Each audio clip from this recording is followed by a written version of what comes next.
آل عمران آیت نمبر 18 تک گفتگو ہو چکی ہے۔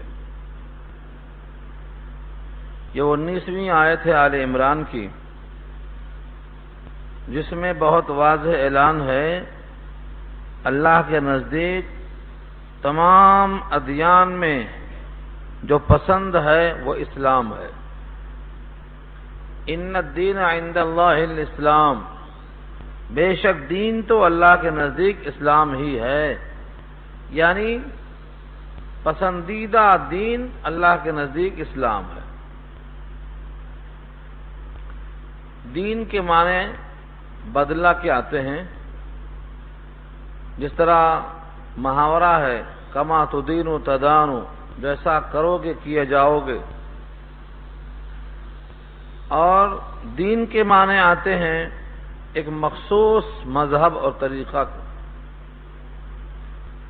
ایک چال ہے، ایک مسلک ہے، ایک راستہ ہے جس پر چل کر نبی کریم صلی اللہ علیہ وسلم نے بتلایا ہے۔ جب سے اللہ نے دنیا میں آدم کو بھیجا اب تک ہر موقع پر دین کو سامنے رکھا، ایک روش کو قائم کیا۔ اب تک جتنے بھی دین آئے ان تمام میں دین اسلام اللہ کو بہت پسند ہے۔ بقیہ اپنے اپنے اوقات میں پسندیدہ تھے، لیکن اسلام آنے کے بعد سب کو منسوخ کر دیا۔ اب اگر کوئی دین اسلام کو چھوڑ کر کوئی اور دین قبول کرے اور یہ چاہے کہ میرا رب مجھ سے راضی ہو جائے، میری اطاعت قبول کر لے، تو اللہ کے نزدیک صریح اعلان ہے اس کی کوئی بات قبول نہیں کی جائے گی۔ آگے آیت آنے والی ہے وَمَن يَبْتَغِ غَيْرَ الْإِسْلَامِ دِينًا فَلَن يُقْبَلَ مِنْهُ وَهُوَ فِي الْآخِرَةِ مِنَ الْخَاسِرِينَ، اور جو تلاش کرے گا اسلام کے علاوہ کوئی دین، اس سے ہرگز قبول نہیں کیا جائے گا اور آخرت میں ہوگا خسارے والوں میں سے۔ یہ صریح اعلان ہے کہ دین بس اللہ کو پسند ہے تو اسلام پسند ہے، اس کے سوا اور کوئی دین پسند نہیں ہے۔ حضرت ابو ہریرہ رضی اللہ تعالی عنہ فرماتے ہیں اس ذات کی قسم جس کے قبضے میں میری جان ہے، اس ذات کی قسم جس کے قبضے میں میری جان ہے، کوئی یہودی اور کوئی نصرانی جب تک میری ذات پر اسلام قبول نہیں کرے گا میرے دنیا میں آنے کے بعد، تب تک اس کو نجات نہیں ملے گی۔ اگر حضرت موسیٰ بھی زندہ ہوتے تو میری اتباع کے بغیر چارہ کار نہیں تھا۔ ان سارے ادیان کو اللہ نے منسوخ کر دیا۔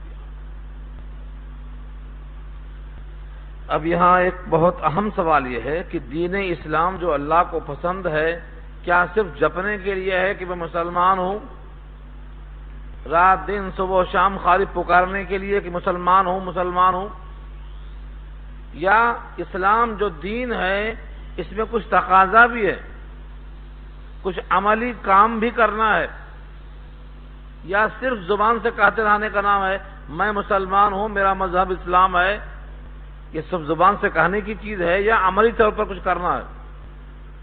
جیسا آج محسوس کر رہے ہوں گے آپ سارے عالم میں عملی اعتبار سے نل، صرف زبان سے دعوے چل رہے ہیں۔ نبی کریم صلی اللہ علیہ وسلم نے زندگی بھر میں جو کچھ کیا وہی کیا جو قرآن کریم میں لکھا ہوا ہے۔ اس سے پہلے حدیث سن چکے ہیں آپ، جناب عائشہ رضی اللہ تعالی عنہا کے پاس کچھ لوگ آئے اور پوچھا کہ نبی کے اخلاق کیا تھے۔ آپ نے حیرت سے پوچھا کیا تم قرآن نہیں پڑھتے؟ کان خلقہ القرآن، آپ کے اخلاق وہی ہیں جو قرآن میں، قرآن میں جو کچھ ہے وہ آپ نے کر کے دکھایا، اور ہمارے پاس آج لوگ کرنے کو تیار نہیں ہیں، صرف کہنے کو تیار ہیں۔ تو یہ آیت ہمیں تقاضا کرتی ہے کہ دین کے معنی آتے ہیں ایک چال اور روش کے جس پر چل کر دکھایا ہے نبی صلی اللہ علیہ وسلم نے۔ شرع لکم من الدین ما وصی بہ نوح، و ابراہیم و موسیٰ.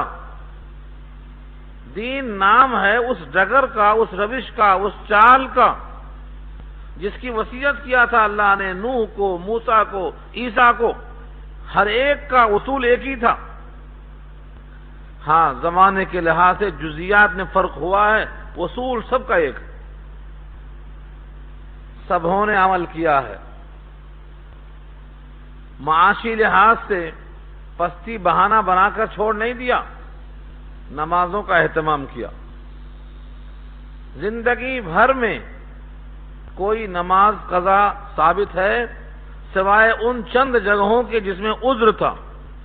غزوہ خندق میں 3 نماز، اور ایک بار سفر سے آ رہے تھے، تھک کے سو گئے، سارا قافلہ سو گیا، اس میں فجر کی نماز قضا ہوئی. ان 4 کے علاوہ اور کبھی نماز قضا ہوئی تو یہ دین ہمارا عملی ہے، زبانی جمع خرچ کرنے کی گنجائش یہاں پر نہیں ہے. نبی کریم صلی اللہ علیہ وسلم کی سیرت کو لوگ بیان کرتے ہیں، لیکن کبھی یہ نہیں سوچتے کہ جس کی سیرت ہم بیان کرتے ہیں اس کی سیرت تقاضا کرتی ہے عمل کا. وہاں تو فاقہ ہوتا تھا، وہاں مجاہدہ ہوتا تھا، وہاں ایثار اور ترجیح سے کام لیا جاتا تھا، اور وہاں دنیا کے بجائے آخرت کو ترجیح دیا جاتا تھا. تو یہ دین ہمارا عملی مجاہدہ مانگتا ہے، طلب کرتا ہے. اللہ کے نزدیک بہترین دین دین اسلام ہے. اگر صرف کہہ دینے کے لیے کافی ہو تو سارے یہودی کہہ دیں گے کہ ہم کو اسلام پسند ہے، لیکن کہہ دینا زبان سے کافی نہیں ہے. یہودیوں کو معلوم ہے ہمیں کچھ چھوڑنا پڑے گا، عیسائیوں کو معلوم ہے کچھ چھوڑنا پڑے گا. اسی لیے کسی نے کہا ہے یہ شہادت گہے الفت میں قدم رکھنا ہے. یہ شہادت یعنی اشہد اللہ الہ الا اللہ و اشہد ان محمد عبدہ و رسولہ، یہ شہادت گہے الفت میں قدم رکھنا ہے. لوگ آسان سمجھتے ہیں مسلمان ہونا. چوں بگویم مسلمانم بلرزم کی دانم مشکلات لا الہ. جب میں مسلمان ہوں کہتا ہوں تو لرز جاتا ہوں، کیونکہ لا الہ الا اللہ کہنے کے بعد کیا نافذ ہوتا ہے مجھے معلوم ہے. صحابہ کرام اس وقت تک اسلام میں داخل نہیں ہوئے جب تک سمجھ نہیں لیا کہ ہمیں کرنا کیا ہے، کیا چھوڑنا ہے، کیا قبول کرنا ہے. تو دین تو پسندیدہ ہے اللہ کے نزدیک، اور یہ دین ہم سے عملی مطالبہ کرتا ہے، ایثار مانگتا ہے. دنیا پر آخرت کو ترجیح دو، یہ مطالبہ کرتا ہے. قربانیاں پیش کرو، یہ مطالبہ کرتا ہے. جو جتنا زیادہ اللہ سے قریب ہے اتنا ہی زیادہ اس نے مجاہدہ پیش کیا. ابراہیم اللہ کے خلیل ہیں، خلت میں کتنے مجاہدات پیش کیے. ان کی زندگی پڑھیں گے آپ تو 6 قربانیاں ایسی ہیں جو بے نظیر ہیں. 6 قربانیاں. طویل ہے تاریخ. کیا آپ کو یہ نہیں معلوم ہے کہ وہ تنہا ہیں گھر میں مواحد، باقی سب بتوں کو بنانے والے پوجنے والے ہیں؟ مقابلہ کیا ہے، سب بتوں کو بیچتے ہیں، یہ بتوں کو توڑتے ہیں. بادشاہ وقت نے آگ میں ڈال دیا، چلے گئے آگ میں، نمرود کی آگ میں کود گئے. کس لیے کودے؟ اپنے اللہ کو راضی کرنے کے لیے. وطن کو چھوڑ دیا، ہجرت کر گئے اللہ کی خاطر. اسماعیل کو، ہاجرہ کو مکے میں چھوڑ دیا، لقد صحرا میں چھوڑ کر چلے گئے. کس کی خاطر؟ اللہ کی خاطر. ان کی زندگی پوری کی پوری کیا ہے؟ بہترین نمونہ ہے، مگر بھری ہوئی ہے مشقتوں سے، لبریز ہے محنتوں جفا کشیوں سے. اور خود نبی صلی اللہ علیہ وسلم کا ارشاد ہے الانبیاء اشد بلان. ابتلا کے اعتبار سے انبیاء بہت شدید گزارے گئے ہیں، اور ان میں سب سے زیادہ سخت ابتلا و آزمائش میرے ساتھ ہے. ابتلا و آزمائش سوچ کر دیکھو، کوئی دین کے خاطر ایک وقت بھی پتہ نہیں کھایا ہوگا. 3 سال تک شعب ابی طالب کی گھاٹیوں میں آپ قید رہے. چند دنوں میں لائی ہوئی غذا ختم ہو گئی، پتے کھا کے گزار دیا. کوئی مشقت جھیلنے والا ہے دین کے لیے؟ یہ ہے دین اللہ کو پسند ہے جو. ان الدین عند اللہ الاسلام. ایک سوال کا جواب ہے، پھر جب دین اللہ کو پسند ہے تو لوگوں نے دین سے اختلاف کیوں کیا؟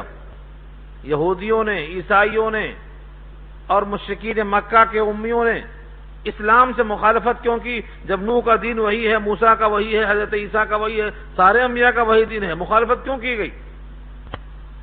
وَمَا اخْتَلَفَ الَّذِينَ أُوتُوا الْكِتَابَ إِلَّا مِن بَعْدِ مَا جَاءَهُمُ الْعِلْمُ، اور نہیں اختلاف کیا ان لوگوں نے جنہیں کتاب دی گئی مگر ان کے پاس علم آ چکنے کے بعد۔ علم آیا کہ یہ قرآن حق ہے، یہ خاتم الانبیاء، سید الانبیاء، علامات موجود، پھر کیوں اختلاف کیا؟ بغیم بینہم، یہ بغین علت ہے، ریزن ہے، سبب ہے، اس کو مفعول لہو کہا جاتا ہے۔ بغین کے معنی ضدم، ضدی، سرکشی کی بنیاد پر، بغیم بینہم آپس کی سرکشی کی بنیاد پر۔ اور میں صراحتاً عرض کرتا ہوں، آج بھی جتنے بھی اختلافات ہیں بغیم بینہم، سرکشی کی بنیاد پر ہیں۔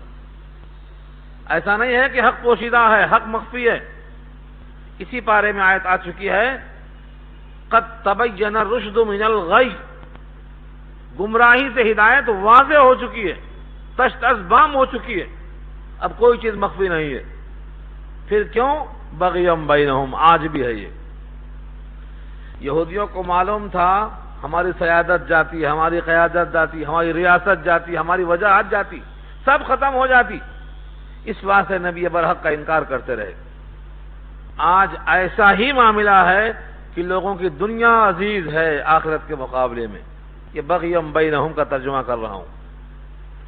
جب کبھی احساس ہو اختلافات کیوں ہیں امت میں، تو بغیم بینہم کو سوچ لینا، آپس کی سرکشی، آپس کا حسد، آپسی تناؤ۔ لیکن ان تمام پر اللہ نے ایک نوٹ لگایا، وَمَن يَكْفُرْ بِآيَاتِ اللَّهِ فَإِنَّ اللَّهَ سَرِيعُ الْحِسَابِ، جو اللہ کی آیتوں کا انکار کرے گا، سرکشی کرے گا، زیادتی کرے گا، عداوت کرے گا، اللہ جلد حساب لینے والا ہے۔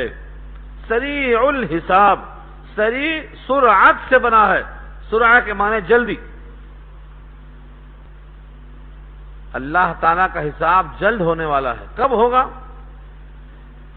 ہم میں سے جتنے لوگ بیٹھے ہیں سب کا حساب قریب ہے، لیکن غفلت چھائی ہے۔ ہمیں نہیں معلوم ہمارا حساب کب شروع ہونے والا ہے، آج بھی ہو سکتا ہے شام سے پہلے پہلے۔ 17واں پارہ سورہ انبیاء میں پہلی آیت ہے، اقترب للناس حسابهم، پہلی آیت ہے 17واں پارہ کی، اقترب للناس حسابهم وهم فی غفلۃ معرضون، حساب ان کا قریب ہے اور وہ غفلت میں ہے، یہ رات بنا بیٹھے ہیں۔ تو لوگوں کا حساب قریب ہے، لیکن حساب کی تیاری سے غفلت ہے۔ یہ حساب کب شروع ہوگا؟ جب شروع ہوگا اللہ کے سامنے یہ حساب، تو فرمایا ہے آدھے دن میں ختم ہو جائے گا، اور آخرت کا دن نہیں، دنیا کے آدھے دن میں ساری کائنات کا حساب ختم ہو جائے گا۔ اتنا تیز حساب لینے پر اللہ قادر ہے۔ لوگ سمجھتے ہیں اتنے لوگوں کا حساب کیسے ہوگا، اتنی چوریاں، اتنی دھاندلیاں، اتنی ڈکیتیاں، اتنی لوٹ مار، اتنے فساد، اتنے خرابیاں، آپس میں حق تلفیوں کی کوئی تعداد ہی نہیں ہے، اتنا طویل محاسبہ کیسے ہوگا؟ اللہ قادر ہیں سریع الحساب پر، فإن اللہ سریع الحساب، اللہ بہت جلد حساب لینے والے۔ اس حساب کی فکر نہیں ہے تو ایمان کمزور ہے، اس حساب کی فکر ہے تو تیاری لازم ہے۔ نبی پاک کی دعا تھی، اللہم حاسبنا حسابا یسیرا، اے اللہ ہمارا حساب آسان لیجیے۔ یہ ہمیں سکھانے کے لیے ہے۔ نبی تو معصوم ہوتا ہے، مغفور و مشکور ہوتا ہے، محبوب خدا ہوتا ہے، اس کو حساب سے کوئی تروکار نہیں، لیکن اللہ نے واضح بھی کیا قرآن کریم میں، ما من حسابک علیہم من شیء، ان کا حساب آپ کے ذمہ نہیں، آپ کا حساب ان کے ذمہ نہیں۔ ان علینا حسابہم، فرمایا ان الینا ایابہم ثم ان علینا حسابہم، یہ سب لوٹ کے ہمارے پاس آئیں گے اور ہمارے ذمہ حساب لینا، حساب لیں گے ہم۔ اللہ اپنے ذمہ لے چکے ہیں حساب، جلد حساب لینے والے ہیں۔ پھر یہ غفلت ہمیں رلائے گی جب بھی دنیا میں کسی کو خبر مل جاتی ہے کہ حساب لینے والی پارٹی آ رہی ہے تو رجسٹر فوراً ٹھیک کر لیتے ہیں، تیاری کر لیتے، دکان کا حساب، مکان کا حساب فوراً درست کرتے، انکم ٹیکس سے بچنے کے لیے، سیل ٹیکس سے بچنے کے لیے، یہ عارضی نقصانات سے بچنے کے واسطے ہم ہڑبڑا جاتے، لیکن اللہ کے پاس دائمی حساب ہے، جنت یا جہنم، اس کے واسطے ہم غفلت میں بیٹھے ہوئے ہیں، نمازیں چھوڑ دیتے، زکوٰۃ کو چھوڑ دیتے، لوگوں کی حق تلفی کر لیتے، جھوٹ بول دیتے۔ یہ اللہ نے واضح کیا۔ فَإِنْ حَاجُّوكَ، پس اگر تم سے لوگ محاجہ کریں، حاجوک تشدید کے ساتھ محاجہ کرنا، محاجہ کے معنی حجت بازی کرنا، تمہارے توحید پر اعتراض کریں، دلیل پیش کریں، آخرت کو تسلیم نہ کریں، خداوند قدوس کی ذات پہ اعتراض کریں، دین حق پر دین باطل کے غلبے کو اظہار کریں، فَإِنْ حَاجُّوكَ، پس اگر وہ تم سے محاجہ کریں، فَقُلْ، تو آپ کہہ دو، أَسْلَمْتُ وَجْهِيَ لِلَّهِ، اسلمت، میں نے جھکا دیا، وجہیہ، اپنا چہرہ، للہ، اللہ کی خاطر، وَمَنِ اتَّبَعَنِي، وَمَنْ اتَّبَعَنِي، اور جس نے میری اتباع کی اس نے بھی جھکا دیا۔ نمبر 1، اللہ نے کہلوایا ایسا کہو۔ نمبر 2، اللہ کے نبی نے کیا فرمایا؟ میں نے بھی اپنا چہرہ جھکا دیا، اور جس نے میری اتباع کی ہے اس نے بھی سر جھکا دیا۔ سر نہیں جھکا دیا۔ چہرے کو کیوں کہا جھکانے کی بات؟ کہا یہ اشرف الاعضاء ہے۔ جب چہرہ زمین پہ لگ گیا تو زمین کا اشرف ترین حصہ ہمارے چہروں کے ساتھ مس ہوا۔ چہرہ لگا، ناک لگی، پیشانی لگی، یہ پورے جسم انسانی میں سب سے اشرف و اعظم حصہ ہے۔ جب چہرہ زمین پہ لگا تو گویا ہم نے اپنے وجود کو خاک میں ملا دیا، اللہ کی خاطر حوالے کر دیا۔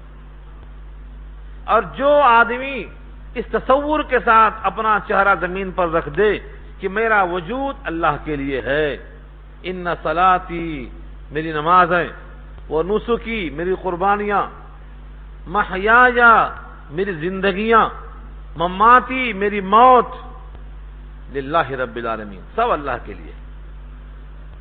تو جب بندہ زمین پر اپنے سر کو رکھ دیتا ہے گویا اللہ کے حوالے کر دیتا ہے۔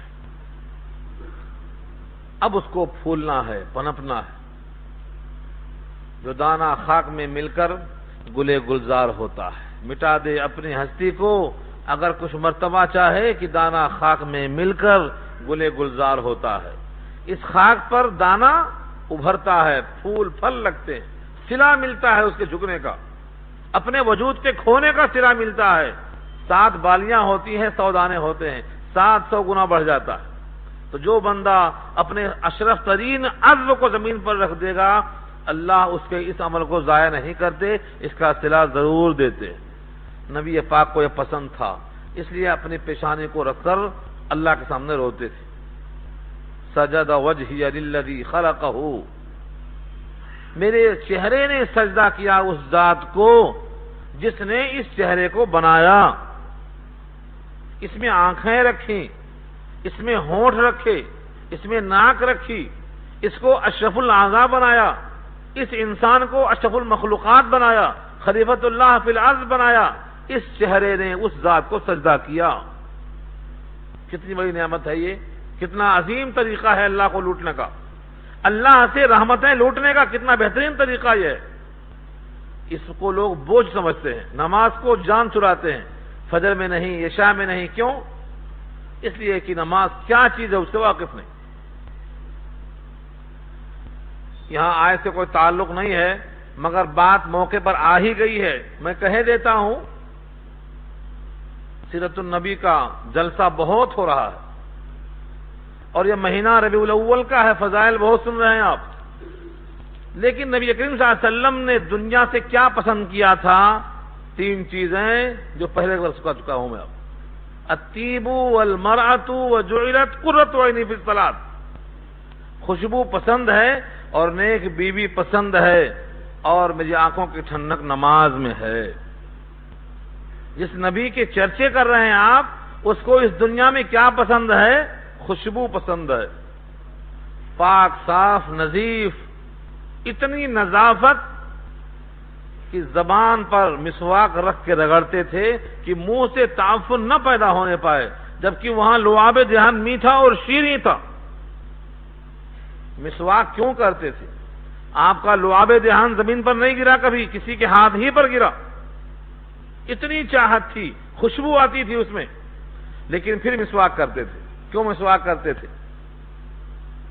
حدیث پاک میں آتا ہے کہ جب مسواک کر کے بندہ قرآن پڑھتا ہے تو فرشتہ اپنے ہونٹ لگا دیتا ہے قاری کے ہونٹ سے، اور جب قاری پڑھتا ہے تو یہ اتر جاتا ہے اس کے پیٹ میں، الفاظ لے لیتا ہے اپنے حلقوم میں،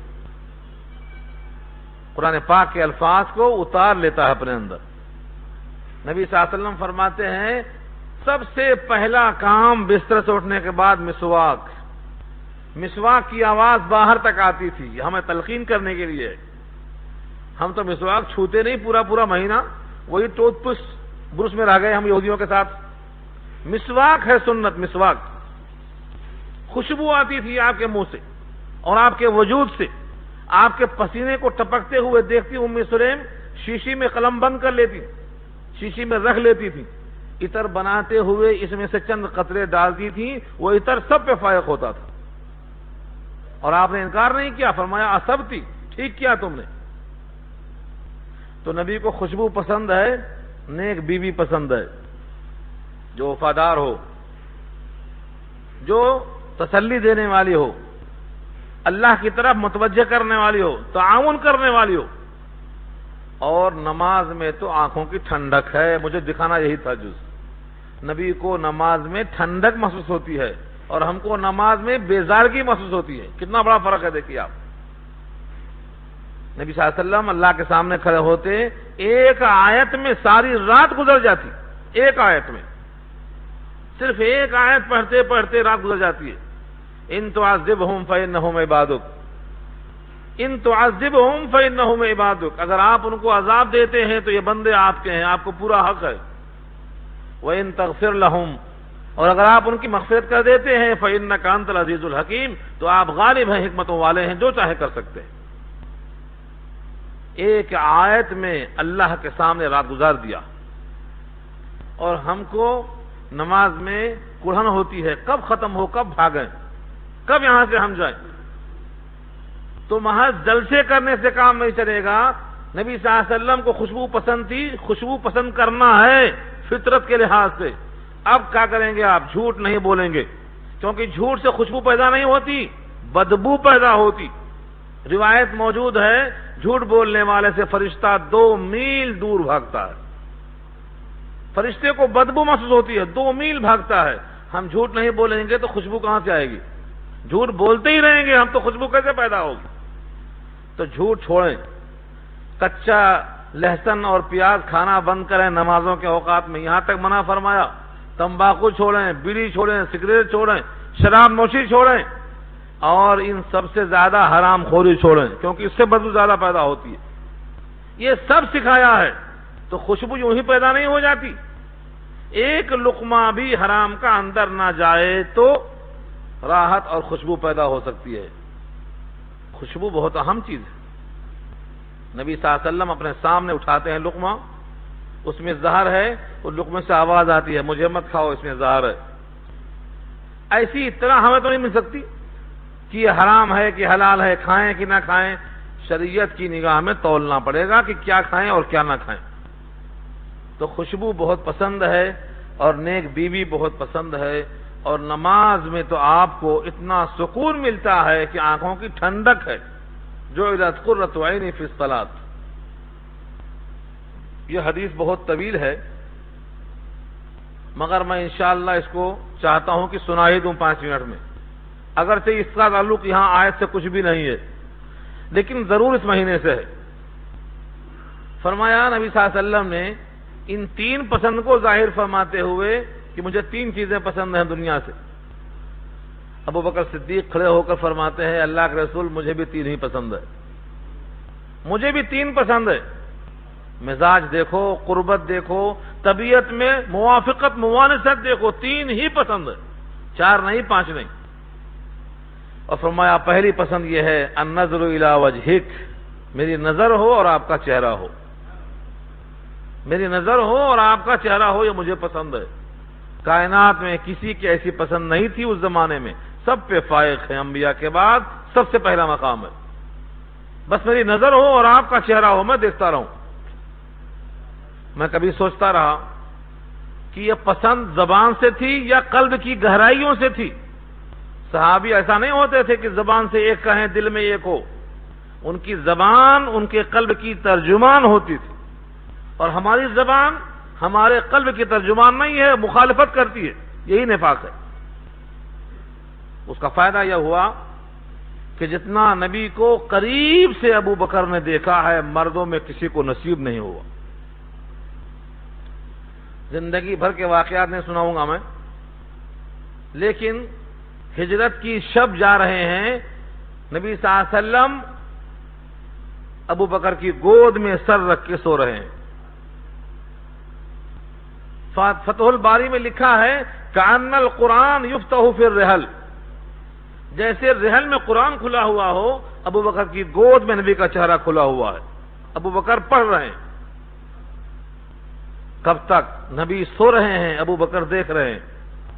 جب تک سانپ نے ڈس کر کے زخم نہیں پہنچایا اور آنکھوں سے کرب ٹپک نہیں گیا تب تک آپ دیکھتے رہے۔ آنسوؤں کی گرمی سے نبی بیدار ہوئے، پوچھا کیا ہوا؟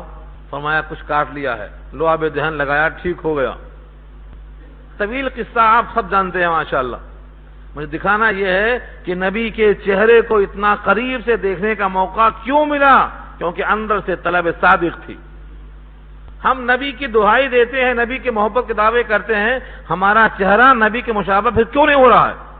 کیا ہو جائے؟ رکاوٹ کس بات کی آ گئی؟ کم سے کم درجے میں ہم نبی کے چہرے کی نقل کرنے والے بن جائیں، کل قیامت میں کہہ سکیں گے اللہ کے سامنے کہ ہم نبی کے چہرے کو دیکھ نہ سکے تھے، لیکن حدیثوں میں پڑھ کر کے نقل کر کے حاضر ہوئے۔ اتنا پسند تھا چہرہ، اتنا حسین تھا چہرہ کہ دنیا کی ہر شے سے زیادہ حسین چہرہ۔ حسان بن ثابت کہتے ہیں میں 14ویں رات کے چاند دیکھتا اور نبی کا چہرہ دیکھتا اور فیصلہ کرنا مشکل ہوتا کہ زیادہ حسین کیا لگ رہا ہے۔ کسی ماں نے آپ سے حسین بچہ نہیں پیدا کیا، کسی کی آنکھوں نے آپ سے حسین کسی کو دیکھا نہیں۔ آپ اپنے خلق و اخلاق میں اکمل تھے اور اپنے حسن و جمال میں اجمل تھے۔ فرماتے ہیں میرا بھائی یوسف اجمل ہے اور میں اس کے مقابلے میں املہ ہوں۔ املہ کے معنی نمکین جسے بولتے ہیں، ملاحت چہرے پر تھی، جو دیکھتا آپ کا ہو جاتا۔ کتنا حسن آپ کے چہرے پر تھا۔ نبی صلی اللہ علیہ وسلم کا چہرہ ان کو پسند تھا، اللہ نے خوب دکھایا اور آخری وقت میں بھی اپنے ساتھ سلا لیا۔ اور آپ نے ایک موقع پر بتایا تھا، بائیں طرف عمر فاروق، دائیں طرف ابو بکر صدیق، دونوں ہاتھ اٹھا دیا اور فرمایا ہاکذا نحشر یوم القیامہ، قیامت میں ہم دونوں ایسا ہی کھڑے ہوں گے۔ یہ سب کیا ہے؟ چاہتوں کی بنیاد پر ہے، لیکن صرف زبان سے نہیں، ہماری زبان ہمارے قلب کی ترجمان بنے، زبان سے وہی ظاہر کریں جو ہمارے قلب میں ہو۔ آگے فرمایا میری دوسری پسند یہ ہے انفقت مالی علی امرک، میرا مال ہو اور آپ پر خرچ ہو، میرا مال ہو اور آپ پر خرچ ہو، یعنی خدا کے رسول پہ خرچ ہو۔ ہم کیا چاہتے ہیں؟ دین کے نام پہ خوب جمع ہو جائے، خرچ کرنے کی بات ہی نہیں۔ اور فرمایا تیسری پسند یہ ہے ان یکون بنتی فی بیتک، میری بیٹی آپ کے گھر میں رہے، یعنی آپ میرے داماد ہوں، میں آپ کا سسرا ہوں، یہ مجھے بہت پسند ہے۔ دیندار آدمی سے رشتہ کرنا یہاں سے ثابت ہوتا ہے۔ ابو بکر کی پسند کیوں ہے یہ؟ کیونکہ دنیا میں دین کے اعتبار سے آپ سے بہتر کوئی نہیں، اس لیے دینداری کو دیکھ کر نکاح کرنے کا نبی نے حکم دیا، مگر ہماری نگاہوں میں پردہ پڑا ہوا ہے۔ ہم تو خالی مال کے حوث میں دیوانہ ہیں، مال چاہیے، دیندار نہیں چاہیے. اسی واسطے 2 طلاق 3 طلاق کی نوبت آ رہی ہے، روزانہ جھگڑے ہو رہے ہیں.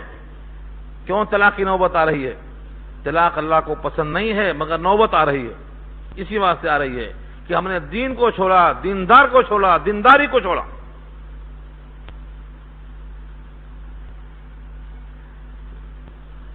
یہ کہنے کی بہت طویل بات ہے. آپ کا جملہ سن کر عمر فاروق کھڑے ہوتے ہیں، اے اللہ کے حبیب مجھے بھی 3 چیزیں پسند ہیں. اس کائنات میں 3 چیزیں پسند ہیں: الامر بالمعروف والنہی عن المنکر وصوب الخلق. اچھے کام کا حکم کرنا اور بری باتوں سے روک دینا اور پرانا کپڑا پہن لینا. یہ تینوں کام بہت پسند ہے. جملہ بہت مختصر ہے. ان کی زندگی شروع سے آخر تک آپ دیکھیں گے تو ہمیشہ اچھے کام کا حکم کرتے ہی رہے اور برے کام سے ہمیشہ روکتے ہی رہے. میں نے شاید آپ کو سنایا تھا، یاد ہوگا، خنجر لگا ہوا ہے، شہید ہو چکے ہیں، آخری وقت ہے. اس موقع پر بھی ایک نوجوان آیا نصیحت کرنے کے واسطے، تسلی دینے کے واسطے آیا کہ آپ تو خلیفہ ہیں، برحق ہیں، آپ جنت الفردوس کے حقدار ہیں اور آپ ایسے ہیں. لمبی تعریف کیا. جاتے وقت نگاہ پڑ گئی عمر کی کہ پیجامہ یا لنگی تخنے سے نیچی ہے. کہا نوجوان کو واپس لاؤ، آخری وقت ہے بالکل شہادت کا.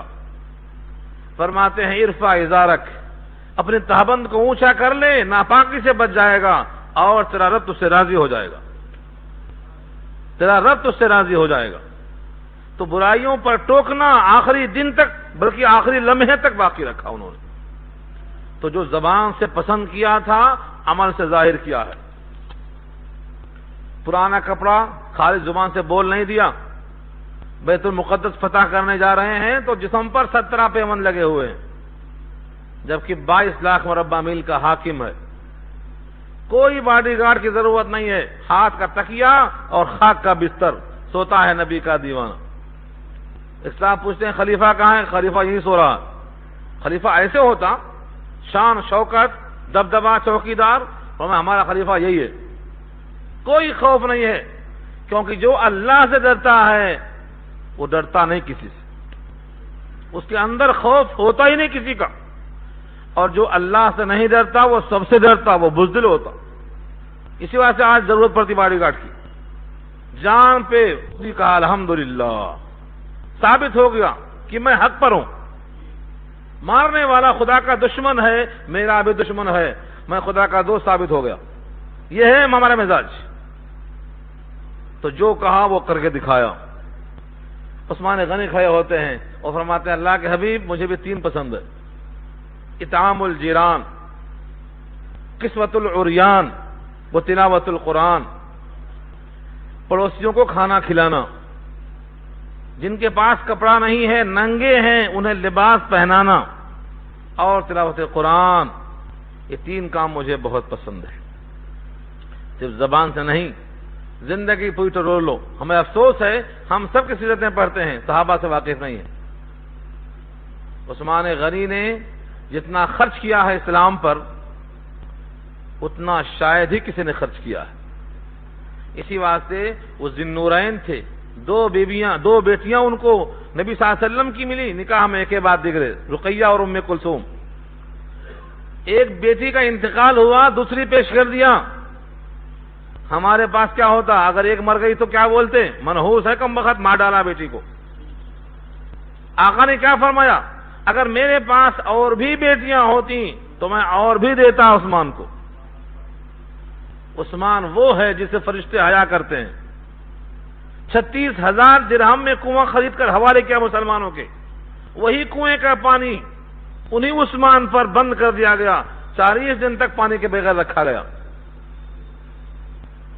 اور جب اندر سے گھس کے قتل کرنے کی نوبت آئی تو سامنے کلام پاک موجود تھا، چمڑے پر لکھا ہوا کلام پاک پڑھ رہے ہیں. اور آپ کی شہادت ہوئی تو آپ کے خون کے پورے حصے کلام پاک پر پہنچے. دیکھو تلاوت پسند تھی، تلاوت نصیب ہو گئی. یہ واحد شہید ہے قیامت کے دن کہ جس کے شہادت کی، مظلومیت کی اور پیاسا ہونے کی گواہی قرآن دینے والا ہے انشاءاللہ۔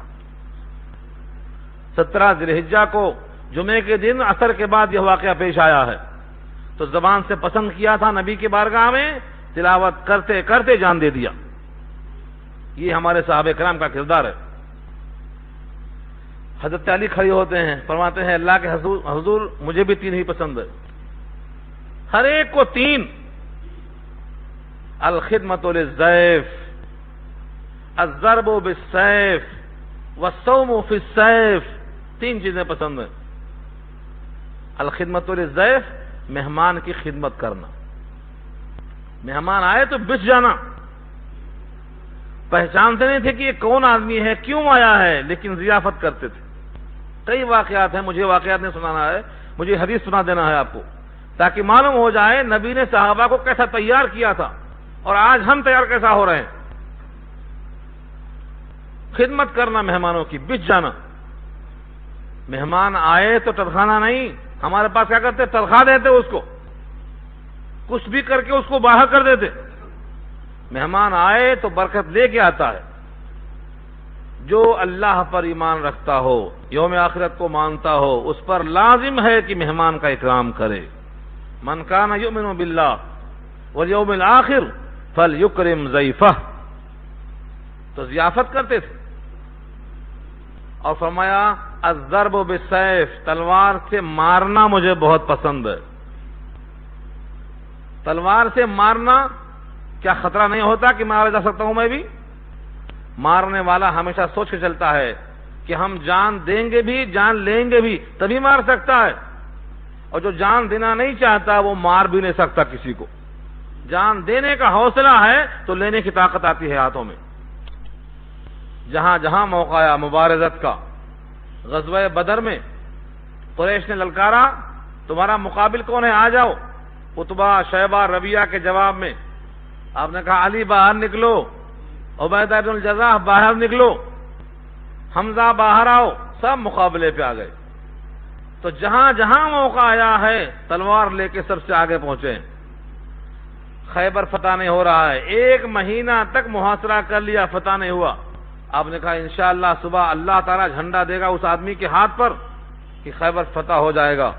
اور وہ شخص ایسا ہے جو اللہ و رسول کو چاہتا ہے اور اللہ و رسول اس کو چاہتے ہیں۔ لوگوں نے کہا صبح کون ہے خوش نصیب، دیکھیں گے۔ سب انتظار کر رہے ہیں کون آتا کون آتا۔ آپ نے پوچھا علی کہاں ہیں؟ فرمایا بیمار ہیں، آنکھیں سرخ ہو گئی ہیں۔ کہا بلاؤ سرخی آنکھوں کو۔ آنکھیں سرخ ہیں تو کیا ہوا؟ حاضر ہوئے، لعاب دہن نکالا، آنکھوں پہ لگا دیا، سرخ ہو گئی، غائب ہو گئی۔ گویا سرخ تھی ہی نہیں، بالکل تنومند ہو گئے۔ تلوار ہاتھ میں دیا، جھنڈا ہاتھ میں پکڑا دیا، کہا خبر پتہ کرنا ہے۔ تو فاتح خیبر حضرت علی کہلاتے ہیں، مگر نبی کا یہ معجزہ ہے۔ تو تلوار پسند ہے، تلوار کا موقع بھی بار بار آ رہا ہے۔ زندگی پوری گزار دیا اسی حال میں۔ اور فرمایا الصوم فی السیف، روزہ رکھنا گرمی کے دنوں میں مجھے بہت پسند ہے۔ ہم گھبراتے ہیں گرمی کے روزوں سے، وہاں مشقت پسند ہے۔ کیوں؟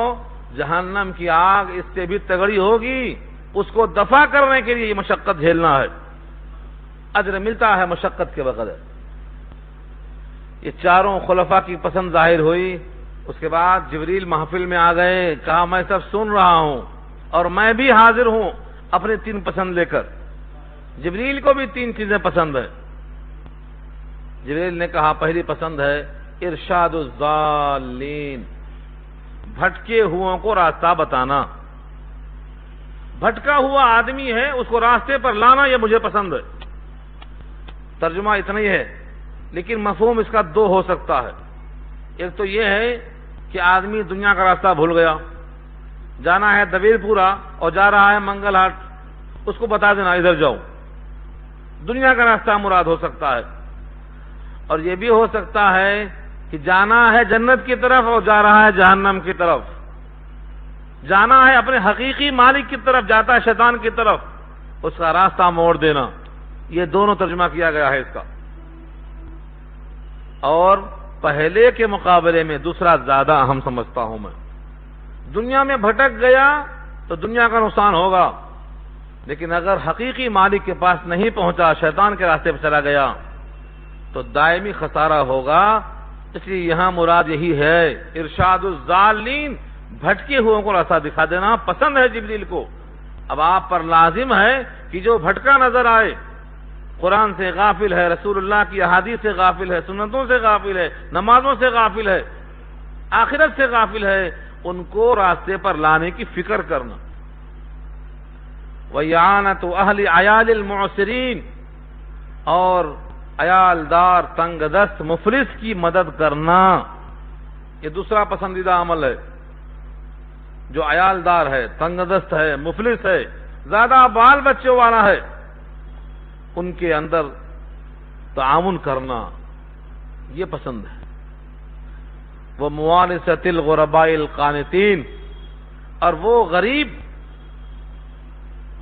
غریب جو اپنے ضمیر کو بیچتا نہیں ہے، با خوددار ہے، غیور ہے، خدا پرست ہے، ایسے غریبوں کے ساتھ دوستی اور موانست کرنا، فرینڈشپ قائم کرنا پسند ہے مجھے۔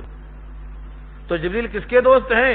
جو غریب ہے، مفلس ہے، لیکن با ضمیر ہے، غیور ہے، غیرت مند ہے، اپنے دین پر اور اپنی آبرو پر آنچ نہیں آنے دیتا، یہ پسند ہے جبریل کو۔ اور کہا رب کریم کا پیغام لایا ہوں، رب کریم نے کہا ہے مجھے بھی دنیا والوں کی 3 چیزیں پسند ہیں۔ بذل الاستطاعہ، بذل کے معنی خرچ، استطاعہ معنی طاقت، صلاحیت، استعداد۔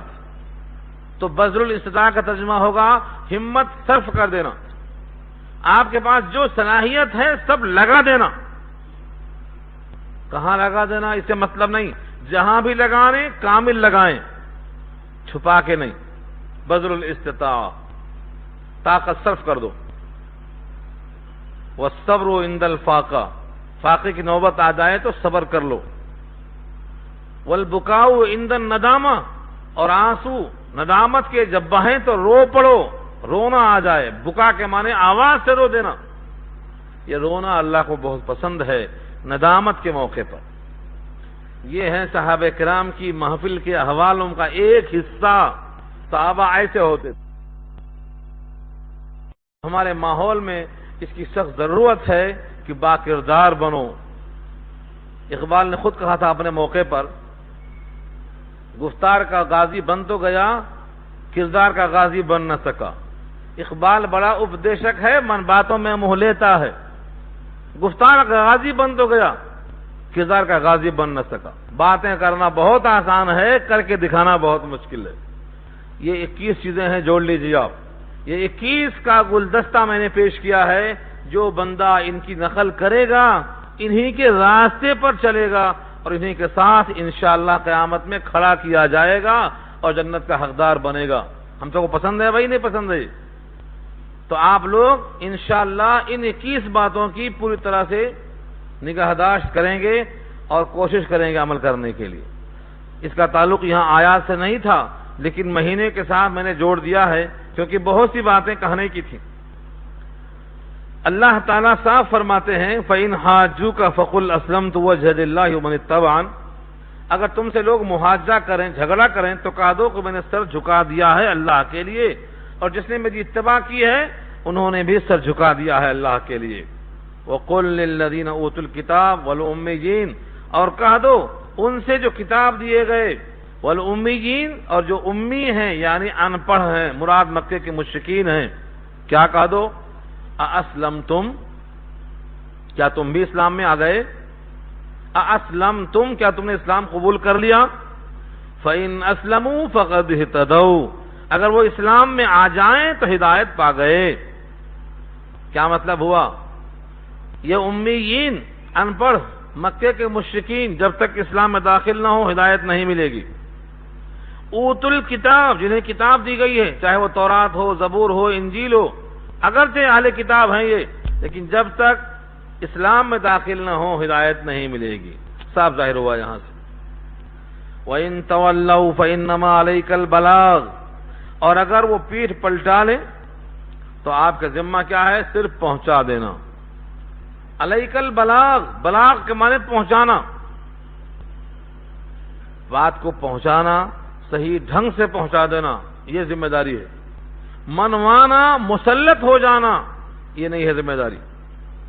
آج ہمارے پاس لوگ اصرار بہت کرتے، مسلط ہو جاتے، بس یہی کرو، ایسا ہی کرو. کروانا، مسلط ہو جانا، داروغہ بن کے فورس کرنا، اللہ نے منع کیا ہے. 30واں پارہ سب کو زبانی یاد ہوگا. کیا فرمایا؟ لست علیہم بمسیطر، لست علیہم بمسیطر، آپ ان پر داروغہ نہیں ہیں. داروغہ نہیں ہے کا مطلب جس طرح داروغہ فورس کرتا ہے، منواتا ہے، آپ منوائیں گے نہیں. یا ایھا النبی بلغ، پہنچا دیجئے، پہنچانا آپ کے ذمہ. فإنما علیک البلاغ وعلینا الحساب، آپ کے ذمہ پہنچانا ہے، حساب لینا ہمارے ذمہ ہے. تو جب نبی داروغہ نہیں ہے تو مسلط ہونے کا ہم کو کیا حق پہنچتا ہے؟ ہم دل جیتیں، ان کے دل میں اسلام کے بارے میں اطمینان پیدا کریں. مسلط ہونا، ہر دھرمی کرنا، ضد کرنا، جبر اکراہ کرنا، یہ فرمایا درست نہیں ہے. فإنما علیک البلاغ واللہ بصیر بالعباد، اللہ دیکھ رہا ہے، بندوں کو اچھی طرح سے دیکھنے والا ہے. یعنی کون سا بندہ اسلام قبول کر چکا، کس کی زبان قلب کی ترجمان ہے، کون حقیقی مومن مسلمان ہے، ہدایت ملی یا نہیں ملی، ہر بندے کو اللہ دیکھ رہا ہے. یہ کیوں کہا؟ کیونکہ اس زمانے میں لوگ حق کہنے والے کو قتل کر دیتے تھے. اللہ کا شکر ہے کہ آج حق کہنے والے کو کم سے کم سن لیا جا رہا ہے. اس زمانے میں حق کہنے والے کو قتل کر دیتے تھے. ایک ایک دن میں 70 نبیوں کو قتل کرتے تھے، 70 نبیوں کو. 40 اور 3 43 آدمیوں کو قتل کیا، اور 124 آدمی آئے سمجھانے والے، ان کو بھی قتل کر دیا. اگلی آیت دیکھ لیجئے. ان الذین یکفرون بآیات اللہ، بے شک جو لوگ کفر کرتے ہیں اللہ کی آیتوں کے ساتھ، نشانیوں کے ساتھ. ویقتلون النبیین، یقتلون النبیین، نبی کی جمع ہے نبیین، نبیوں کو قتل کرتے تھے. بغیر حق، ناحق طریقے سے. ناحق کا مطلب کیا ہوتا؟ کسی نے کسی کو قتل کیا ہے، اس کے بدلے میں اسے قتل کیا جائے تو یہ حق پر ہے. نبی کو قتل کرتے تھے ناحق، یعنی بلا قصاص کے. ایک شادی شدہ ہے پھر بھی زنا کیا تو سنگسار کیا جائے گا، یہ حق طریقے سے مارا جائے گا. یہاں یہ بھی نہیں ہے. کس جرم میں قتل کیا گیا؟ وَيَقْتُلُونَ الَّذِينَ يَأْمُرُونَ بِالْقِسْطِ مِنَ النَّاسِ، اور قتل کر ڈالتے تھے ان کو جو حکم کرتے تھے انصاف کا لوگوں میں سے. جو انصاف کرنے کا حکم کرتے تھے ان کو بھی مارتے. تم بیچ میں آئے کیسے؟ اور اس کی مکمل وضاحت آپ کو دیکھنا ہے تو سورہ یاسین سمجھ کے پڑھ لینا. 2 قاصد پیغام لے کے آئے، ان دونوں کی بات قوم نے نہیں مانا، تیسرے کو ہم نے بھیجا. فَعَزَّزْنَاهُمَا بِثَالِثٍ، تیسرے کو بھیجا. قوم نے کیا کیا؟ نہ وہ دونوں نہ یہ تینوں کو قتل کر ڈالا. یہ مثال ہے اس کی. تو نبیوں کو قتل کر دیتے، اور جو حکم کرتے انصاف کا لوگوں میں سے ان کو بھی قتل کر ڈالتے. ان تمام کے لیے کیا انجام ہے؟ فَبَشِّرْهُمْ بِعَذَابٍ عَلِيمٍ، المناک عذاب ان کے حق میں مقدر ہو چکا ہے. فَبَشِّرْهُمْ، بشارت دے دو ان کو. صاحب لکھتے ہیں، صاحب جلالین علامہ سیوطی، عذاب علیم کی بشارت دے دو یا ڈرا دو. کہا یہ دھمکی ہے اور ایک معنی میں تعریض اور طنز ہے. بشارت ان کی بدل گئی. بشارت کے حقدار کب بنتے؟ جب نبیوں کی بات مانتے. نہیں مان کے قتل کر دیا. بشارت باقی ہے، لیکن بشارت کس کی دی جائے گی؟ جنت کی نہیں، المناک عذاب کی. بدل دیا اللہ نے اس کو. اولئک الذین حبطت اعمالهم فی الدنیا والآخرہ، وہی لوگ ہیں کہ ان کے اعمال حبط ہو گئے. حبطت کے معنی ناکارہ ہو گئے، معطل ہو گئے، نکمے ہو گئے. فی الدنیا والآخرہ، دنیا میں بھی اور آخرت میں بھی. اس کا مطلب یہ ہوا کہ ہم دھوم مچا کے جو اعمال کرتے ہیں، بعض غلطیوں کی بنا پر یہ پورے اعمال نکمے ہو جاتے، ناکارہ ہو جاتے، اس کا ہمیں اجر نہیں ملتا۔ یہ کون کون سے اعمال ہیں جن سے عمل ہبط ہو جاتا ہے؟ مثلا ایک آدمی مرتد ہو گیا ایک آدمی مرتد ہونے کی وجہ سے اب تک جتنی نیکیاں کیا تھا سب مٹی مل گئی، ختم ہو گئی سب نیکی۔ مرتد ہونے کی بنا پر کسی بھی عمل کا کوئی ثواب نہیں ملے گا۔ کسے کہتے ہیں مرتد ہونا؟ اسلام میں آنے کے بعد، ایمان میں آنے کے بعد اسلام سے نکل جانا۔ آج بہت سے فرقے بن گئے، بظاہر لگتا ہے کہ وہ اسلام میں ہیں، لیکن ان کے عقیدے کو دیکھو تو نکل چکے، جا چکے۔ وہ کیا ہے؟ یہ مرتد ہے۔ یہ اب وہ کون ہیں، کیا ہیں، کیسے ہیں، یہ جلسہ عام میں بیان کرنے کے لائق نہیں ہے، سمجھانا مشکل ہے۔ طحاوی جو کتاب ہے عقیدے کی، اس کو پڑھو، معلوم ہوتا عقیدہ توحید کیا ہے۔ وَمَا لَهُم مِّن نَاصِرِينَ، اور جن کا عمل دنیا میں آخرت میں ہبط ہو گیا، ان کا کوئی حامی مددگار نہیں ہے۔ اس مثال دیا اللہ نے، کیا پیاری مثال ہے۔ أَلَمْ تَرَ إِلَى الَّذِينَ أُوتُوا نَصِيبًا مِّنَ الْكِتَابِ يُدْعَوْنَ إِلَى كِتَابِ اللَّهِ لِيَحْكُمَ بَيْنَهُمْ۔ یہ آیت ایسا فٹ ہوتی ہے ہمارے زمانے پر کہ لگتا ہے آج ہی نازل ہوئی ہے۔ یہ دو آدمی یہود میں سے مقدمہ لے کے آئے، زانی مرد، زانیہ عورت، مقدمہ آیا نبی کی جناب میں فیصلہ کرنے کے لیے۔ آپ نے کہا ان دونوں کو رجم کر دیا جائے، شادی شدہ ہیں، زنا کیا ہے، سزا کیا ہے، سنگسار کر دیا جائے۔ انہوں نے کہا کہ ہماری تورات میں ایسا نہیں ہے۔ کہا تورات منگا لو۔ تورات منگائی گئی، کھولنے کے بعد جہاں وہ مضمون تھا وہاں پر ہاتھ رکھ دیا، کہا دیکھو یہاں نہیں ہے۔ عبداللہ بن سلام جو پہلے یہود کے عالم تھے، اسلام میں آ چکے تھے، ان کا ہاتھ ہٹاؤ، کہا دیکھو یہ کیا لکھا ہوا ہے، یہ لکھا ہوا ہے اور تم چھپا رہے ہو اس کو ہاتھوں سے نبی کے سامنے، اور کہہ رہے ہیں کہ رجم نہیں ہے، چہرے پہ سیاہی لگا دو، گدھے بٹھا دو، تفریح کرا دو، چھوڑ دو، یہ لکھا ہے۔ یعنی جو اللہ نے فیصلہ دیا ہے اس فیصلے کو مسخ کرنے کی چال چلی جا رہی تھی۔ آج بھی ایسا ہی ہو رہا ہے۔ جب کسی سے کہا جاتا ہے اللہ کے فیصلے کی طرف آ جاؤ، تو جس کا حق ملنا والا ہے وہ تو بولتا ہے ٹھیک ہے آ جائیں گے، اور جس کا حق گھٹنے والا ہے وہ بولتا ہے نہیں، کافر کے پاس جائیں گے، بھیڑ کے پاس جائیں گے، جو شریعت سے واقف نہیں ہے، جو کافر ہے اس کے پاس جائیں گے، شریعت کے خلاف فیصلہ دے گا اس کے پاس جائیں گے۔ ہمیں حق ملنا ہے، کسی بھی طریقے سے ملے۔ حالانکہ نبی پاک کا ارشاد یہ ہے اگر میں بھی کسی کو دے دوں اور حقیقت میں وہ اس کی نہیں ہے تو میں نے جہنم کا ٹکڑا دیا ہے۔ حقیقت میں اس کی نہیں ہے اور میں نے فیصلہ دے دیا تو بھی جہنم کا ٹکڑا دے دیا ہے، لے چاہے چھوڑ دے۔ تو پھر آج کے یہ لوگ کیا فیصلہ دیں گے جو شرعاً جائز ہوگا؟ لیکن پورے کے پورے لوگ صاحب کے صاحب بھاگ رہے ہیں، علماء کے پاس نہیں جائیں گے، شرعی کونسل میں نہیں جائیں گے، محکمہ شرعیہ میں نہیں آئیں گے، علماء سے رجوع نہیں ہوں گے۔ قرآن میں حدیث میں کیا ہے کوئی مطلب نہیں، ہمیں ملنا چاہیے کسی حال میں۔ یہ آیت دیکھیے آپ، الم ترى، کیا آپ نے دیکھا، الی الذین اوتوا نصیبا من الکتاب، ان لوگوں کی طرف جنہیں کتاب میں سے کچھ حصہ دیا گیا، یعنی تورات میں سے، زبور میں سے، انجیل میں سے، یدعون الی کتاب اللہ، بلائے جاتے ہیں کتاب اللہ کی طرف، لیحکم بینہم، تاکہ آپ ان کے درمیان فیصلہ کر دیں، ثم یتولی فریق منہم، ایک فریق ان میں سے منہ پلٹا دیتا ہے، وہم معرضون، اور وہ اعراض کرتا ہوا چلا جاتا ہے۔ تو وہ بھی شریعت سے اعراض کرتے تھے اور آج ہم بھی شریعت سے اعراض کرتے ہیں، دونوں کا جرم کیا ہے؟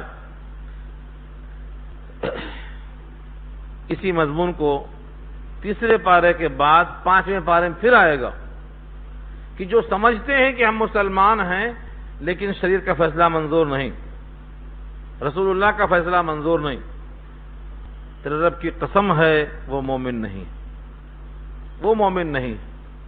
جب تک وہ نبی کو جج نہیں مان لیتے اور نبی کے فیصلے کو تسلیم نہیں کر لیتے تب تک رب کی قسم ہے وہ مومن نہیں۔ یہ مضمون آنے والا ہے سورہ نساء 5واں پارہ آیت نمبر 65 کے دوران، 60 اور 65 کے بیچ میں دیکھ لیجیے آپ۔ معلوم یہ ہوا کہ کچھ خام خیالی ہوتی ہے لوگوں کی، وہ سمجھتے ہیں جب آئے گا محشر کا میدان، جب دیکھا جائے گا کچھ بھی کر کے نکل جائیں گے وہاں بھی، جیسے یہاں بھی کچھ کر لیتے ہیں۔ اور یہ عقیدہ آج کا نہیں ہے، یہودیوں کا بھی تھا۔ یہی آیت آگے آ رہی ہے۔ یہودی کہتے تھے ہم کو جہنم کی آگ نہیں چھوئے گی، کیوں؟ ہم اللہ کے لاڈلے ہیں، ہم اللہ کے چہیتے ہیں، نحن ابناء اللہ واحباؤہ، ہم اللہ کے محبوب ہیں، ہم اللہ کے بیٹے ہیں، لن تمسنا النار، ہمیں آگ چھوئے گی نہیں۔ ہاں اگر بہت سے بہت آگ نے چھوا بھی تو صرف اتنے دن جتنا دن ہمارے باپ دادا نے بچڑے کی پوجا کی تھی، بس۔ وہ کتنا دن ہے؟ وہ 40 دن ہے۔ 40 دن بچڑے کی پوجا کی تھی، وہ 40 دن ہی ہم کو آگ چھوئے گی، بقیہ تو ہمیں آگ چھوئے گی ہی نہیں۔ دیکھو جملہ، ذالک بانہم، یہ سب اس واسطے ہے، قالوا، انہوں نے کہا، لن تمسنا النار، ہم کو آگ نہیں چھوئے گی، الا ایام معدودات، مگر گنتی کے چند دن۔ وہ چند دن کون ہیں؟ وہی 40 دن۔ وغرہم فی دینہم، اور فریب میں ڈال دیا ان کو ان کے دین نے، ما کانوا یفترون، جو وہ گڑھتے تھے۔ کیا گڑھتے تھے؟ عیسیٰ اللہ کے بیٹے ہیں اور ہم بیٹے کے چہیتے ہیں، بیٹے کے ساتھ چلے جائیں گے۔ یہودی کہتے تھے عزیر اللہ کے بیٹے ہیں اور بیٹے کے ہم چہیتے ہیں، ساتھ چلے جائیں گے۔ اور یہی فراڈ آج بھی ہو رہا ہے۔ ہزاروں انسان سوچتے ہیں ہم فلاں کے چہیتے ہیں اور فلاں فلاں کے چہیتے ہیں اور ہم ساتھ چلے جائیں گے، حالانکہ قرآن کریم واضح اعلان کرتا ہے، فَإِذَا نُفِخَ فِي الصُّورِ فَلَا أَنْسَابَ بَيْنَهُمْ، جب سور پھونکا جائے گا تو نسب نامہ کام نہیں آئے گا، نسب نامہ نہیں پوچھا جائے گا۔ فَإِذَا نُفِخَ فِي الصُّورِ فَلَا أَنْسَابَ بَيْنَهُمْ يَوْمَئِذٍ وَلَا يَتَسَاءَلُونَ، اللہ کے الفاظ ہیں یہ۔ سوال نہیں کیا جائے گا تم کس کے بیٹے ہیں۔ بندے عشق شدی ترک نسب کن جامی، کی دری راہ فلاں ابن فلاں چیزیں نیست۔ آقا نے کیوں کہا تھا اگر فاطمہ بنت محمد بھی چوری کرتی تو میں اس کے بھی ہاتھ کاٹ دیتا؟ کیوں؟ خدا کا حکم نافذ کرنے میں اتنی سختی کیوں؟ نبی کی بیٹی ہے، نبی کے ساتھ چلی جاتی جنت میں۔ فرمایا نہیں، اگر فاطمہ بنت محمد بھی چوری کرتی تو اس کا ہاتھ میں کاٹ دیتا۔ فاطمہ مخزومیہ عورت کے حوالے سے بات کر رہا ہوں، قصہ طویل ہے، اشارہ کر دیا میں نے۔ نبی صلی اللہ علیہ وسلم کبھی کسی حال میں شرعیت کے احکامات میں کمی ذاتی کو قبول نہیں کرتے تھے، مکمل اسلام کو قبول کرنا۔ فَكَيْفَ إِذَا جَمَعْنَاهُمْ، پس کیا حال ہوگا، فَكَيْفَ إِذَا جَمَعْنَاهُمْ، پس کیا ہوگا جب ہم جمع کریں گے لوگوں کو، لِيَوْمٍ، ایسے دن میں، لا ریب فیہ، لا ریب فیہ، جس میں کوئی شک نہیں۔ وہ کون سا دن ہے جس میں کوئی شک نہیں؟ میں یہاں رک کر آپ سے عرض کرتا ہوں، لوگوں کو شک کیوں ہے؟ قیامت کب آئے گی بہت لمبا مسئلہ ہے، ہزاروں لوگ پڑے ہیں قبروں میں، سب یہی سنتے گئے قیامت آئے گی، قیامت تو آئی نہیں۔ 1425 سال گزر چکے نبی سے سنتے ہوئے قیامت قریب ہے، اور مردے قبروں کے اندر پڑے ہوئے ہیں، قیامت قریب ہے۔ یہ دماغ میں وہم آتا، قیامت قریب نہیں ہے۔ دو باتیں عرض کرتا ہوں، حدیث میں آیا ہے من مات فقد قامت قیامت ہو، جو مرا قیامت شروع، جو بھی مرا قیامت شروع۔ اور کون کب مرے گا؟ کسی کو خبر نہیں. وما تدری نفس ماذا تکسب غدا وما تدری نفس بأي ارض تموت. کب مرے گا، کہاں مرے گا، کوئی خبر نہیں. تو مرتے ہی قیامت شروع. اور دوسری بات میں نے اس سے پہلے کہا تھا ابن الجوزی کے حوالے سے. انہوں نے کہا اے اہل بقا، اے ہمیشہ رہنے والو، تم مرنے کے واسطے نہیں بنائے گئے، تم فنا ہونے والے نہیں ہو. تم پہلے آدم کی پشت میں تھے، آدم کے پشت سے آبا و اجداد کی صلب میں آتے گئے، اس کے بعد ماؤں کے رحم میں منتقل ہوتے گئے. اب دنیا میں ایک بعد دیگرے آتے گئے، دنیا سے ایک بعد دیگرے قبر میں جاتے رہے، اور قبروں سے نکل کر موقف حساب یعنی محشر میں آتے رہے. اور اس کے بعد داہنے ہاتھ میں نام اعمال ہوگا یا بائیں ہاتھ میں ہوگا، جنت میں جائیں گے یا جہنم میں جائیں گے، ختم نہیں ہونے والے. مومن ہو یا کافر کبھی ختم نہیں ہوگا، یہ باقی رہنے والا ہے، اس کو فنا نہیں ہے. اس کا مقام ہے دار خلود، جنت ہے اس کا نام. تو یہ مت سمجھو کہ ختم ہو گیا قصہ. یہ دن ایسا ہے لا ریب فیہ، اس میں کوئی شک نہیں. ہم ماں باپ کے صلب میں تھے، کوئی شک نہیں. ماؤں کے پیٹ میں تھے، کوئی شک نہیں. آج دنیا کے پیٹ میں ہیں، کوئی شک نہیں. کل انشاءاللہ قبروں کے پیٹ میں ہوں گے، کوئی شک نہیں. اس کے بعد محشر کے میدان میں ہوں گے، کوئی شک نہیں. پھر جنت یا جہنم میں جائیں گے، اس میں کوئی شک نہیں. اور یہ مت سمجھو کہ جہنم میں صرف گناہگار جائیں گے. عجیب و غریب انداز رکھا ہے اللہ نے. جنت میں جانے کے لیے راستے میں جہنم آتی ہے، اس کے اوپر پل صراط ہے جس کا نام پل ہے. چار مینار کو آنا ہے تو نیا پل پار کرنا ہی پڑے گا، آنا اس کے اوپر سے. 16واں پارہ سورہ مریم کے الفاظ ہیں،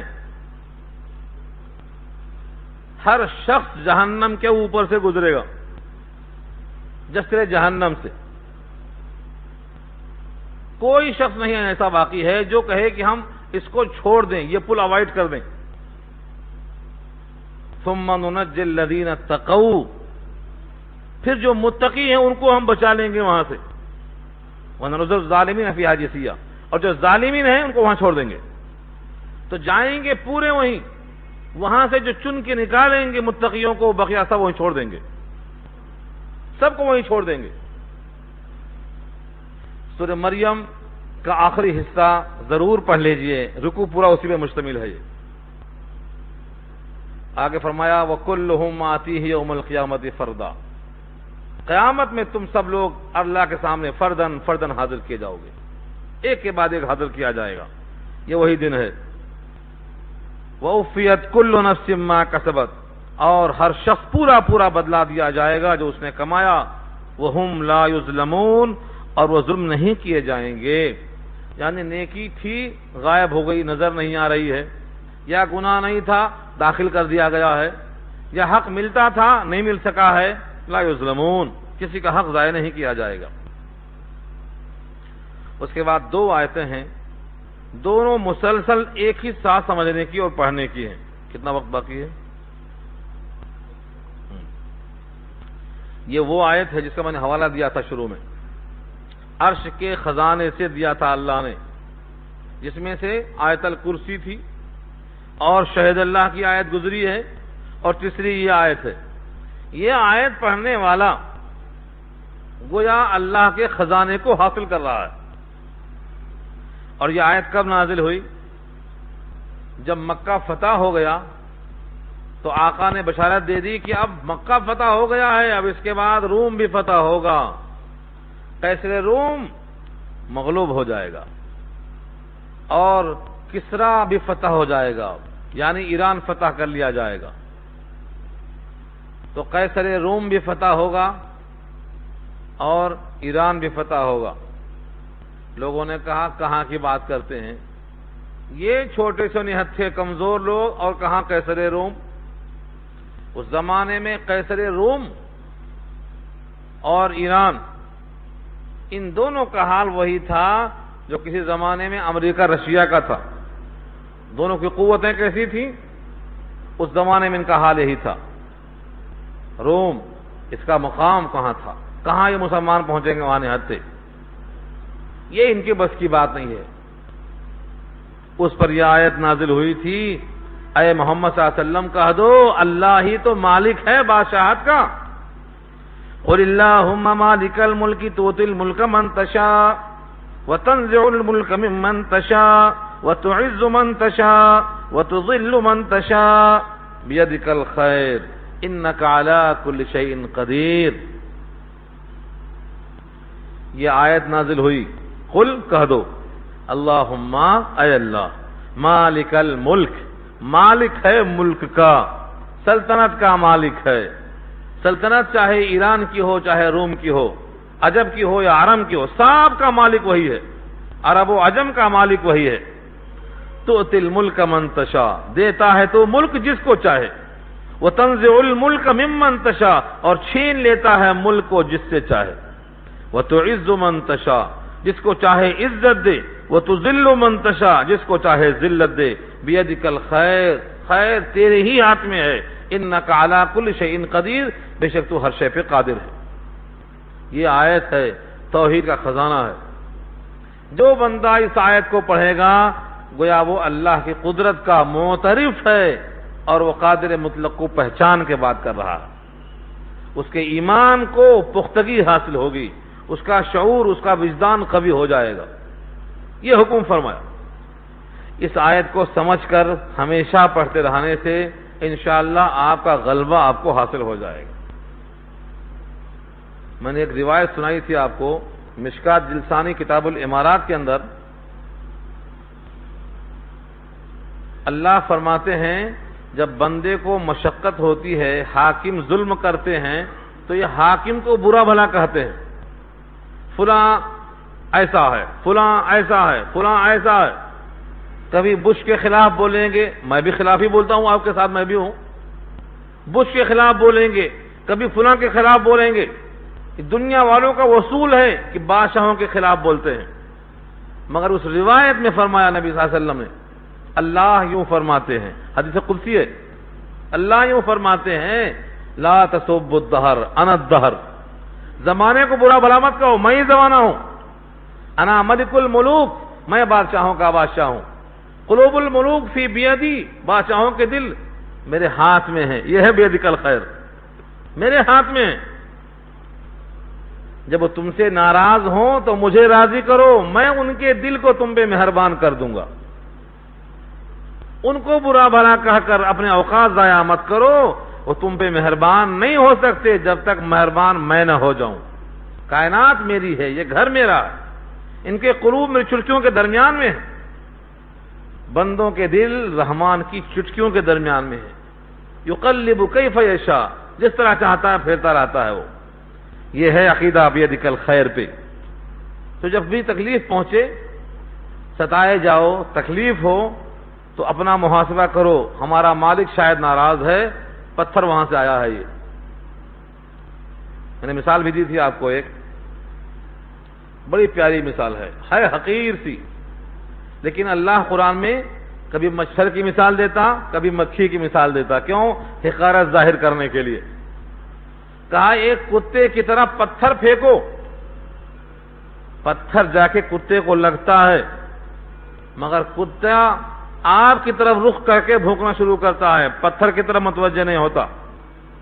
اسے معلوم ہے کہ یہ پتھر خود سے نہیں آیا ہے، اس نے پھینکا ہے تو آیا ہے۔ اس کو بھی معلوم ہے کہ پتھر خود سے نہیں آیا۔ اتنا تو شعور رکھو کہ دنیا میں آنے والی مصیبتیں اس کے حکم سے آتی ہیں، خود سے نہیں آ سکتی ہیں۔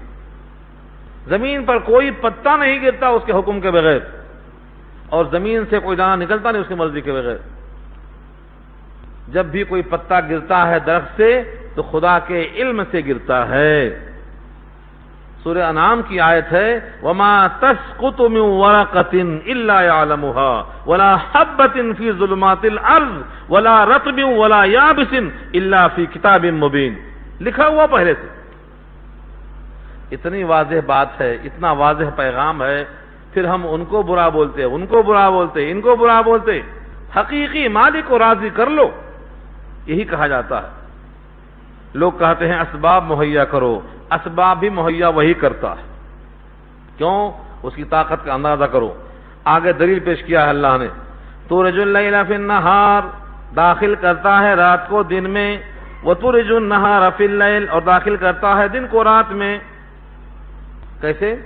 12 گھنٹے کا دن، 12 گھنٹے کی رات۔ لیکن جب دن کو داخل کر دیتا ہے رات میں تو رات 12 گھنٹہ کی نہیں ہوتی، 15 گھنٹے کی ہو جاتی۔ سردیوں میں رات 15 گھنٹے کی اور دن 9 گھنٹے کا، اور گرمی میں اس کا الٹا ہو جاتا، دن 15 گھنٹے کا، راتیں 9 گھنٹے کی۔ یہ کیسے ہو گیا؟ وہ قادر مطلق ہے، داخل کرتا ہے روزانہ تھوڑا تھوڑا، محسوس بھی نہیں ہونے دیتا ہم کو۔ وَتُخْرِجُ الْحَيَّ مِنَ الْمَيِّتِ، اور نکالتا ہے زندے کو مردے سے، یعنی انڈے سے مرغی نکالتا ہے۔ وَتُخْرِجُ الْمَيِّتَ مِنَ الْحَيِّ، اور نکالتا ہے مردے کو زندے سے، یعنی مرغی سے انڈا نکالتا ہے۔ کبھی مرغی سے انڈا، کبھی انڈے سے مرغی، کبھی گٹھلی سے درخت، کبھی درخت سے گٹھلی۔ یہ اللہ کی شان ہے۔ حقیر انسان کا قطرہ، اس سے انسان بنتا ہے، پھر اس قطرے سے انسان، کبھی انسان سے قطرہ۔ تو یہ اللہ کی شان بتایا اللہ نے۔ وَتَرْزُقُ مَن تَشَاءُ بِغَيْرِ حساب، اور روزی دیتا ہے جس کو چاہتا ہے تو بغیر حساب کے۔ کوئی قابلیت نہیں، کوئی تعلیم نہیں، قابلیت کوئی شرط نہیں اس کے لیے۔ اللہ کے پاس جو ہے فیصلہ اس کی مرضی ہے۔ اس لیے بندہ اللہ کی طاقت کو محسوس کرے اور ان آیتوں کے ذریعے سے اپنے توحید کو پختہ کر لے۔ یہ 2 آیتیں زبانی یاد کر لو، قل اللہم سے لے کر کے بغیر حساب تک 2 آیتیں زبانی یاد کرو، توحید پختہ ہوگی، اللہ پر بھروسہ کامل ہوگا، انشاءاللہ اس کو آپ پہ رحم آئے گا، پیار آئے گا۔ دعا کر لیجیے۔ الحمدللہ رب العالمین، والصلاة والسلام علی سید المرسلین، یا حی یا قیوم برحمتک نستغیث، اللہم انا نسألک الہدى والتقى والعفاف والغنى، اللہم آتی نفسی تقواها انت ولجها ومولاها وانت خیر من زکاها، یا حی یا قیوم برحمتک نستغیث، اللہم انا نعوذ بک من الشقاق والنفاق وسوء الاخلاق۔ اے اللہ ہماری خطاؤں کو معاف فرما، اے اللہ سچا ایمان، تقوی، انابت، رجوع نصیب فرما، اپنی محبت نصیب فرما، اپنی عظمت نصیب فرما، اے اللہ قرآن کریم سے محبت نصیب فرما، اے اللہ نبی پاک کی سنتوں سے پیار نصیب فرما، اے اللہ جب تک جیے اسلام پر باقی رکھیے، اور جب بھی موت مقدر ہو تو ایمان کی حالت میں آئے۔ جب دم واپسی ہو یا اللہ لب پہ جاری ہو لا الہ الا اللہ، وصلی اللہ تعالی علی خیر خلقہ سیدنا مولانا محمد وآلہ وصحبہ اجمعین برحمتک یا ارحم الراحمین۔